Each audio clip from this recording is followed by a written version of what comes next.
the most rudimentary of techniques out there is you present to me a topic I want to explore, so I ask a follow-on question. You will answer my follow-on question because you're predisposed to answer my question. I will ask another follow-on question. You'll be predisposed to answer that as well. And then I'll say something that confirms what you're saying. That way it doesn't feel like you're being interrogated. Instead, it feels like you're talking to somebody who gets you. Mm-hmm. So I'll confirm what you say. Like, oh yeah, I mean, I had a girlfriend once and her feet stank so bad. And man, it just made me want to like sleep with her feet outside of the covers. Mm. And then you just stop there.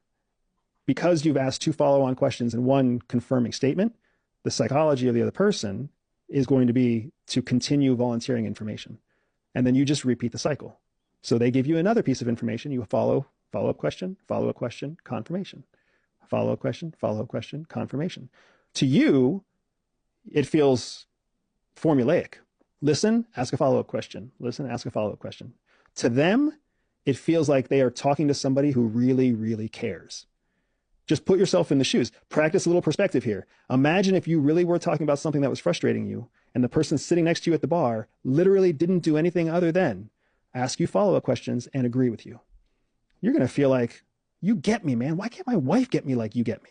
Like, you know what I'm talking about. I completely agree with you, man. Tell me more. Oh, dude. And you can see how human beings just fall right into the groove. The parallel here to business, but also the sort of transferable skills here are quite clear. From what I heard, when I'm doing an interview, when I'm meeting a candidate for a job, when I'm trying to sell to a client, really my disposition should be to be doing exactly what you said, asking them questions, confirming, asking them questions and confirming. Right. If you think about it, everybody's in a contest for control. Who controls a conversation? The person asking the questions or the person saying the most words?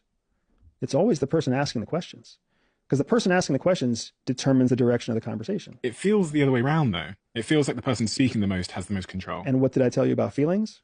Don't trust them. Don't trust your gut. Don't trust your emotions, right? It feels like the person talking the most is the person in control. It is not. It is not. The person asking the questions is in control. Think about this interview right now. I will answer whatever question you bring up next. If I don't answer the next question you bring up, I will feel awkward because you and I both know who's in control of this conversation, even though I'm the one saying the most words. Interesting. The implications of this in sales, human resourcing, marketing, advertising, it's the reason my company has grown 300% every year for the last 3 years. It's because the human condition is so predictable. People just want to feel heard, they want to feel listened to, and they want to feel validated. You can automate that. You can automate the process that makes people feel heard, confirmed, and validated. You can automate it, and then they will sell themselves.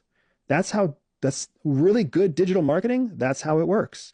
Really good direct sales. That's how it works. That's how it works. Really good salesmen have already learned this. Real good salesmen understand that it's all about getting a lead to talk about themselves as quickly as possible.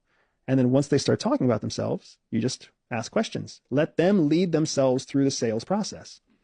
The problem is with most business owners out there who haven't been trained in what we're talking about, they feel like they have to talk the most. They feel like they have to get the customer to understand the benefits of the product.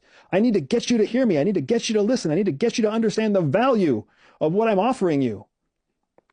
That's not what the customer wants. That's the salesperson's perception.